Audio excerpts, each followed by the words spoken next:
4 metode simple în caz că sunteți 100% că nu la 10 la BAC, ba mai mult, nu vă așteptați să scoateți nici măcar 8. Metoda numărul 1, după ce intrați în clasă și vă așezați în bancă, nu uitați să vă faceți Sfânta Cruce, da, de să activează divinitatea și vi se trezea neuronul ăla adormit, nu știți niciodată ce potențial are neuronul ăla. Metoda numărul 2, dacă nu aveți chef să învățați toate subiectele, măcar învățați selectiv. Acum, dacă nu vă cade nimic din ce ați învățat, mai încercați să activați metoda numărul 1, ce să zic eu, și metoda numărul 3, care cred eu că e foarte importantă, metoda mimicii și a vizualului. Deci dacă stăpâniți cât de cât mimica bine și puteți să vă fixați ochii în foaia colegului care știți voi că e deștept, deoarece profesorii nu, să mai gândeți și pe unii merg în concediu, cum or sta la soare și la sfârșit de an nu pot să fie atenți tot timpul la voi.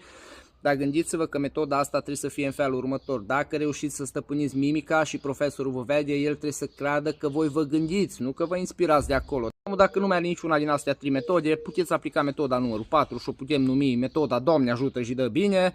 Luați atitudine. Apoi scrieți, faților. Ce scrieți nu contează, dar voi scrieți, da? De profesorul o să aprecieze că ați avut pastă în pix sau măcar v-ați dat silință acolo și ați scris, nu contează ce, poate nu vă înțelege scrisul. No, Doamne ajută și dă bine, Seras Paul Maramu. Pe final aș vrea să felicit toți elevii care au învățat și și-au dat silința pentru a promova acest examen de bacalaureat. Pentru restul, cu BAC sau fără BAC, completați voi. Numai bine!